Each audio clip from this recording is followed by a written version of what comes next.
Hello, second grade. Time for Charlotte's Web. We are already on chapter 10. We're moving so quickly through this book. Congratulations to Daisy. She subtracted the pages and sent it to me through Seesaw. So thank you for letting me know how many pages we have left. Our chapter 10 is called An Explosion. So it'll be interesting to see what explodes. At the end of the book, hopefully Mrs. Fulop will remember, and I will tell you what page we're on. And there are 184 pages in our book. All right, here we go with the explosion. Day after day, the spider waited, head down for an insect to come to her. Hour by hour, she sat motionless, deep in thought. Having promised Wilbur that she would save his life, she was determined to keep this promise. Charlotte was naturally patient. She knew from experience that if she waited long enough, a fly would come to her web, and she felt sure that if she thought long enough about Wilbur's problem, an idea would come to her mind. Finally, one morning towards the middle of July, the idea came. "Why, how perfectly simple," she said to herself. "The way to save Wilbur's life is to play a trick on the Zuckermans." "If I can fool a bug," thought Charlotte, "I can surely fool a man. People are not as smart as bugs." Wilbur walked into his yard just at that moment. "What are you thinking about, Charlotte?" he asked. "I was just thinking," said the spider, "that people are very gullible." "What does gullible mean?" "It means you're easy to fool," said Charlotte. "Oh, replied Wilbur, and he lay down by the fence and fell asleep. The spider, however, stayed wide awake, gazing affectionately at him and making plans for his future. Summer was half gone. She didn't have much time. That morning, just as Wilbur fell asleep, Avery Arable wandered into the Zuckerman's front yard, followed by Fern. Avery carried a frog in his hand. Fern had some daisies that she made into a crown and put them on her head. The children ran for the kitchen of the Zuckerman's house. "Just in time for some blueberry pie," said Mrs. Zuckerman. "Look at my frog," said Avery, and he placed the frog in the sink and held his hand out for the pie. "Take that thing out of here," said Mrs. Zuckerman. "No, it's too hot outside for the frog. He's almost dead." "He is not," said Avery. "He lets me scratch him between his eyes." The frog jumped and landed on the other side of the sink, which was full of soapy water. "You're getting your pie on you," said Fern. "Can I look for eggs in the hen house, Aunt Edith?" "Get outdoors, both of you, and don't bother those hens." "It's getting all over everything," shouted Fern. "His pie is all over the front of his shirt."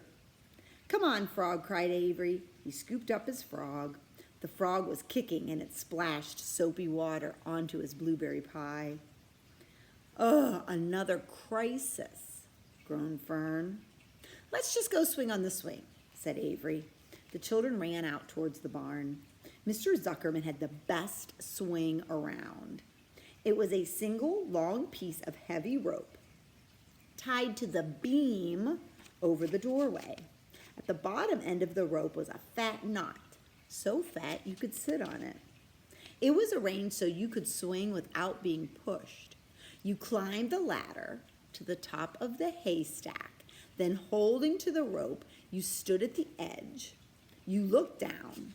It was a little scary, and it did make you dizzy. And then you straddled or put your legs around the knot so that it was a seat. And then you got up all your nerve. You took a deep breath, and you jumped off the side of the hay. For a second, you seemed to be falling to the floor. But then suddenly, the rope caught you, and you sat on the knot. and you went back and forth and back and forth. The wind would whistle by your ears, blow your hair. You would zoom towards the sky and look at the clouds, and then the rope would twist and turn you all around. And then you would go backwards, almost hitting the hay. Forward and backwards again and again. And if you wanted to get off, you just jumped off, fell to the ground, and let someone else swing. Mothers for miles around worried about that swing. They feared their child would fall off swinging back and forth, but no child ever did. The children held on very tightly. Children actually hold on to things tighter than what their parents think they do. Avery put the frog in his pocket and climbed up on top of the hay. "The last time I swang on this swing, I almost crashed into a bird," he yelled. "Get that frog out of the barn," ordered Fern. Avery straddled the rope and jumped. He sailed back and forth through the barn door with his frog in his pocket and up to the sky. Then he sailed backwards. "You have a purple tongue," screamed Fern. "Yes, so do you," cried Avery, sailing back and forth on the swing with his frog. "I got hay inside my dress and it itches," called Fern.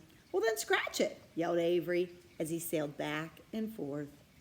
"It's my turn on the swing now," said Fern. "Jump off." "Fern is itchy," sang Avery.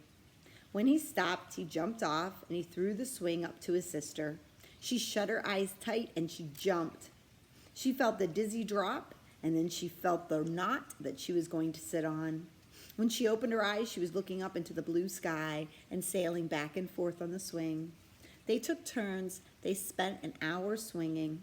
When the children got tired of swinging, they went down towards the pasture and picked wild raspberries and ate them. Their tongues turned purple from the blueberry pie to red from the raspberries. Fern bit into a raspberry that had a bug inside of it that tasted bad. And then she got discouraged. Avery found an empty candy box and he put his frog in it. The frog seemed tired from swinging. The children walked slowly up towards the barn. They too were tired. So tired they didn't have much energy even to walk. "Let's make a tree house," suggested Avery. "I would love to live in a tree house with my frog." "Nah, I'm going to go visit Wilbur," Fern announced. They climbed the fence into the lane and walked towards the pig pen. Wilbur heard them coming and he got up. Avery noticed the spider web coming closer and he saw Charlotte. "Hey, look at that big spider," he said. "It's tremendous." "Leave it alone," commanded Fern. "You've got a frog. Isn't that enough?" "That's a fine-looking spider, and I'm going to capture it," said Avery. He took the cover off the candy box, and then he picked up a stick.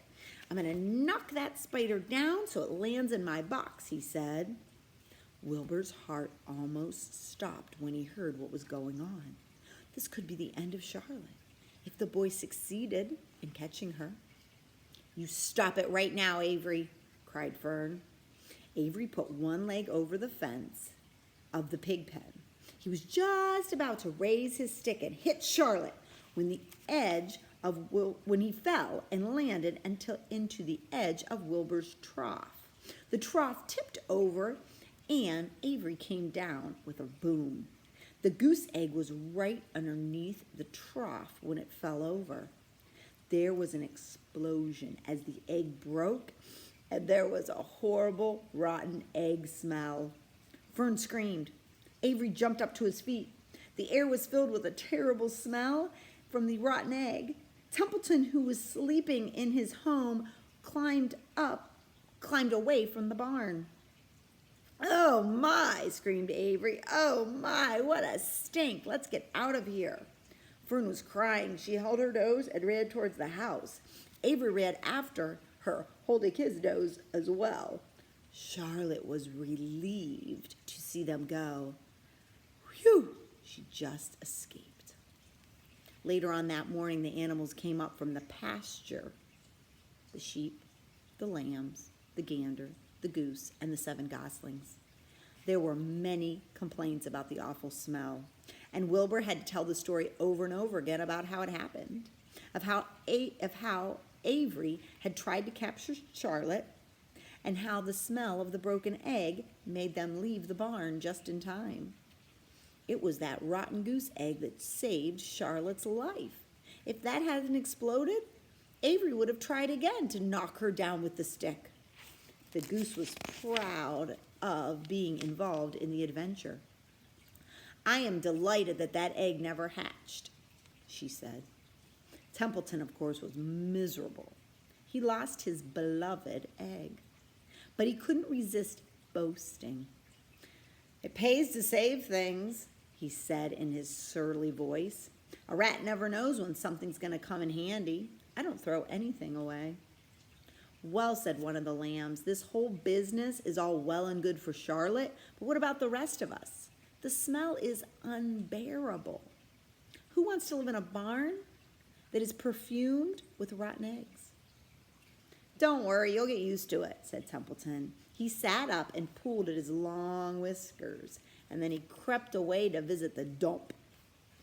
When Lurvy showed up at lunchtime carrying the pail of food for Wilbur, he stopped short of a few paces from the pig pen. He sniffed and made a face. "What in the world?" he said, setting the pail down and picking up the stick that Avery dropped.